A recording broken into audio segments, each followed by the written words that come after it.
Good morning, everyone. I am Dr. Saeed Eldeib from Egypt and currently working in United Arab Emirates. First of all, I'd like to thank Dr. Lara and the Mexican Academy of Pediatrics for giving me the opportunity to be with you in this prestigious virtual congress with the Mexican Academy of Pediatrics. So I'd like to start my talk with you today regarding the infantile colic in infancy. This is the title of my topic today, which we will focus on the infantile colic and the functional gastrointestinal disorder in the first year. Right? So I would like to start a question to everyone. I wish it was an interactive session to be together. So we'll start to ask what is the commonest complaint on the clinic for this cute baby when it comes to the clinic. I believe it is a common scenario to all of us as a pediatrician when we are receiving a call in the middle of the night regarding our babies, and we are the one who are suffering actually when we are receiving a call from the innocent parent about the infantile colic. I believe we have to be almost nice. So at the start, we should talk about the definition of the functional gastrointestinal disorder and the different scope of the functional gastrointestinal disorders. I will focus here today on the colic because it is a range actually from infant regurgitation, cyclic vomiting, functional nausea, colics, dyschezia, functional diarrhea, but we will focus here on the colic. So actually, the fact is that people who are saying to sleep like a baby, usually they don't have one because our cute baby decided to wake the parent in the middle of the night and he has a plan actually to disturb their sleep. But actually, we are all our engine. But why we are having this infantile colic mainly in the night? Why it is not coming in the morning? So before we explain the mechanism of that, we need to know that we have a serotonin melatonin circadian rhythm. Actually, it is in the first 3 months of life. The serotonin is responsible for the intestinal muscle contraction, and the melatonin opposing this action and causing dilatation of the smooth muscle of the intestine. So what is happening actually is that there is a continuous secretion of the serotonin in the first 3 months of life, which is unopposed by the melatonin. And this is resulting in the infantile colic itself. So we need to know this mechanism. And we need to know that the normal crying pattern in the children is their way to communicate. And there is no standard of this way of crying. Some babies may crying in a bit. And there was an interesting meta-analysis study which was done in 2018 actually. Actually, it is not for the crying infants, it is for the crying parents. So they found that the peak of the crying parents incidence occurred in the 1.5 months or 2 months of age. So that was the peak infantile colic itself. It is really difficult for any mom to have this continuous stress with her baby. So any idea how to make the smile again of the mother? We hope to understand the mechanism first of this infantile colics. Colics is coming from a Greek word, as most of the medical terms, which is named colicos, and it is named behind the crying and the fussiness and the excessive crying. And the classic definition of infantile colic was described by Wilson in 1954. So the Wilson criteria is we need to know the rule of 3. So it should come at 3 hours, 3 days per week, and it should come for continuously 3 weeks in order to label it as infantile colic. So we have to rule out the definition. It is named infantile colic by having this rule of 3. Always remember rule of 3. And according to the wrong criteria 4, which is the last one, when we are talking about the functional gastrointestinal disorder, these episodes, as we mentioned, should last 3 hours or 3 days for more than 1 week, please. Of course, with the absence of tooth right. So, first of all, infantile colic is not always simple. Sometimes it denotes a serious problem with the child. So sometimes it may be having cause crying because of he has urinary tract infection, otitis media, raised intracranial pressure, or even hair tourniquet on the fingers and the corneal foreign body incarcerated in inguinal hernia. So we have to rule out this causes of irritability. And the management of that depends on the feeding the baby. So in the breastfeeding infant, in your opinion, if the child is on breastfeeding and they have first line feeding is a breastfeeding, he has colic, what we supposed to? Shall we stop the feeding? Shall we continue the breastfeeding? Shall we give medication? Shall we do reassurance only? What do you get?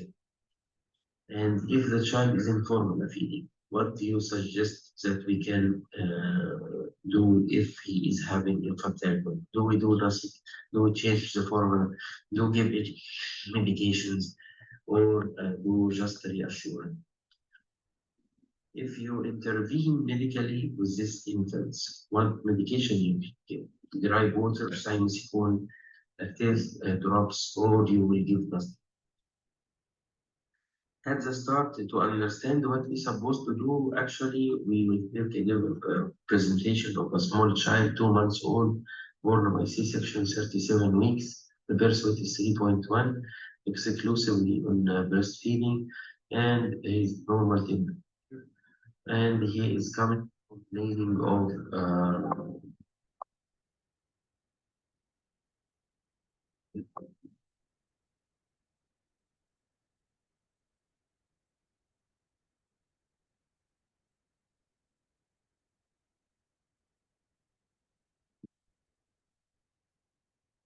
infantile colic. So we diagnosed it finally as an infantile colic. So what is the first line of the treatment for this child? Actually, what we supposed to do? Shall we make the fields smaller? Shall we give anti-colic medication? Shall we give anti-suppressant medication, or shall we do parenteral reassurance?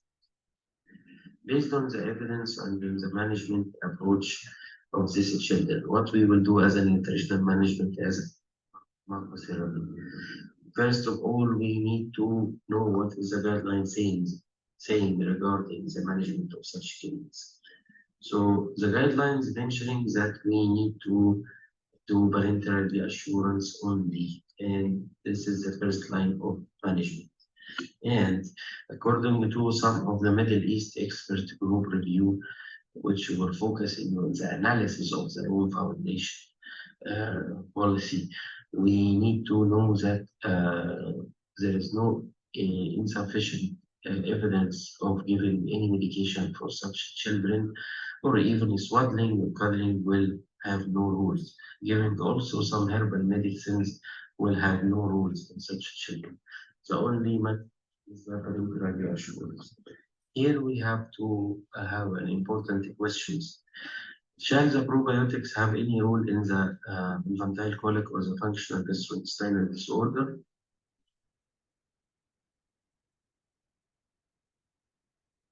This is an important question. So when we are talking about the microbiota and how it affected the infantile colic, we will give example for one of the famous and most studied one, which is the Eldeib. The microbiota have many recommendations based on the international societies in order to be used in the infantile colic. So I believe this is a famous American scientist, Malcolm X. He has replaced I instead of we.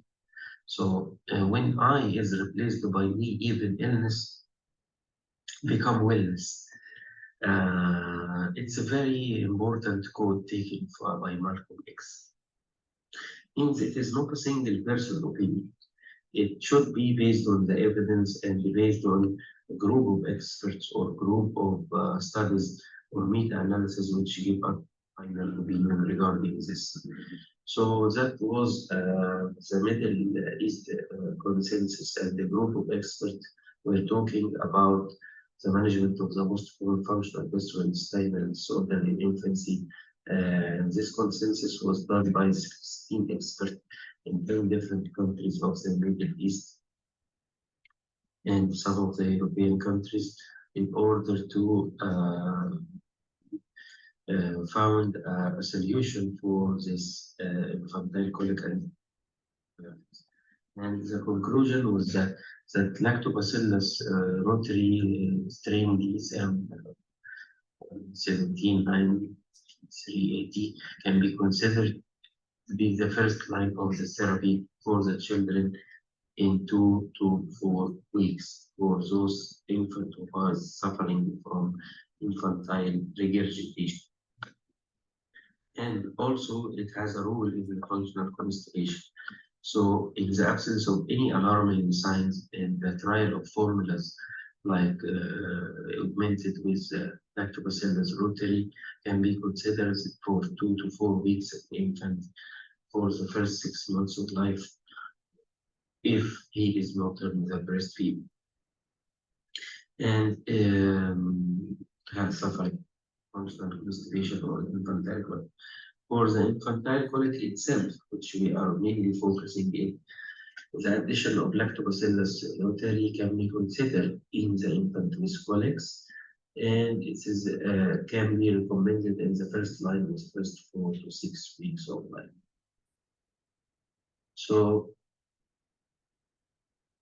this is my publications, which was published in May 2023, and the interesting thing regarding our paper, which was talking about the role of the probiotics and the HMO in the infant nutrition enhancement and infantile colic.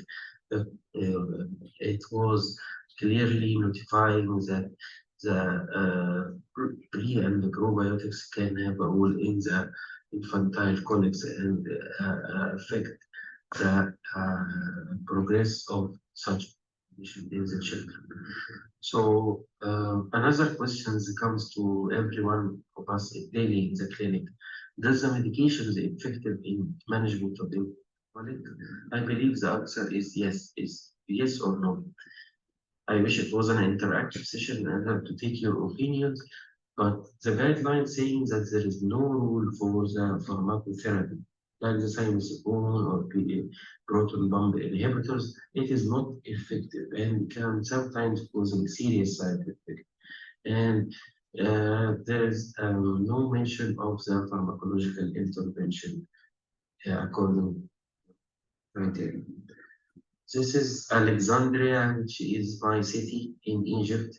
I wish to invite all you from my colleagues from Latin America and Mexico and all over the world to come and visit Egypt and Alexandria.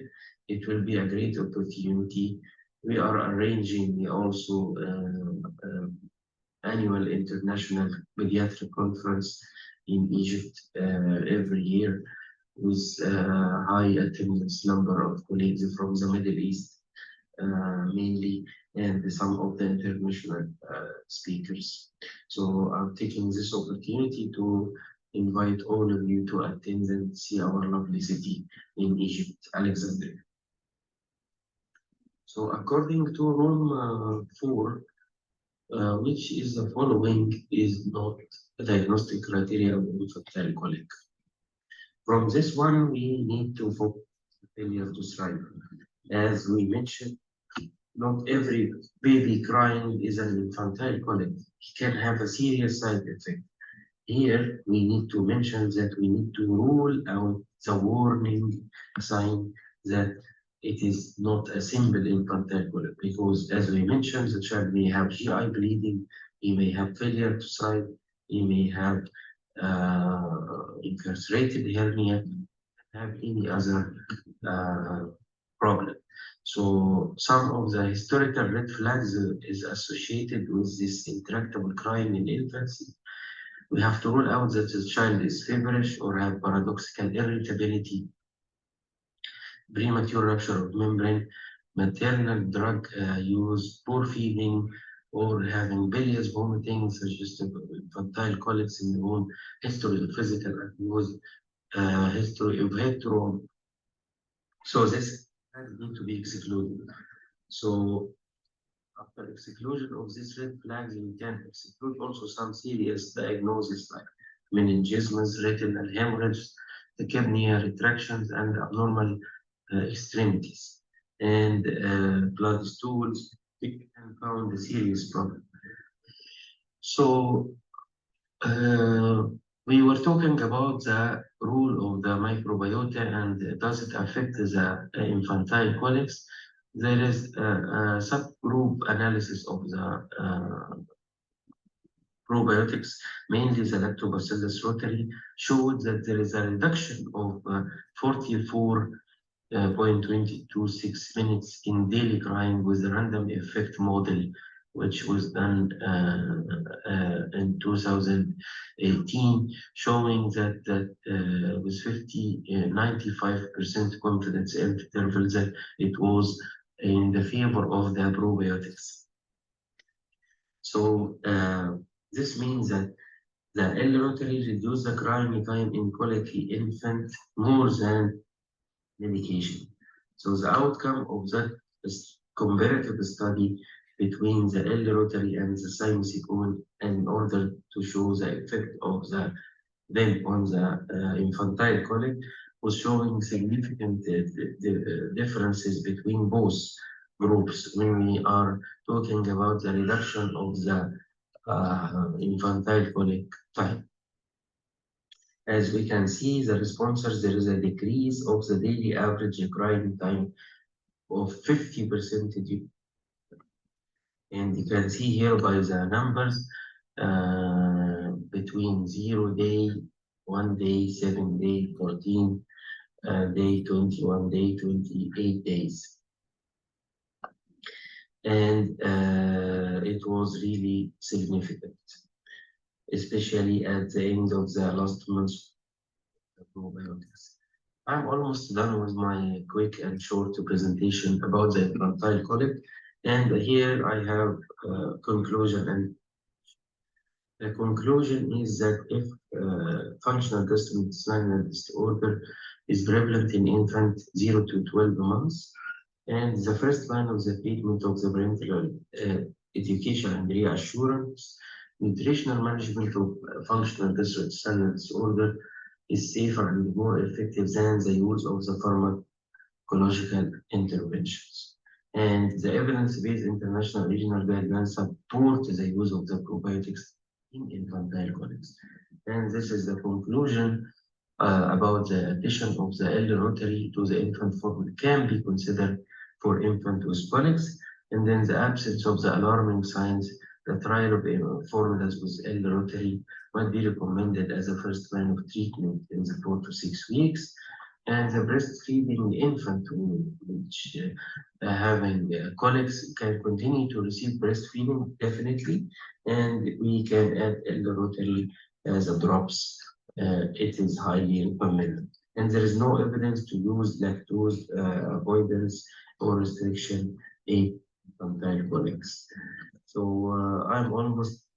So it's was a great pleasure for me to be with you in this prestigious congress, and I wish to be with you in a physical event soon.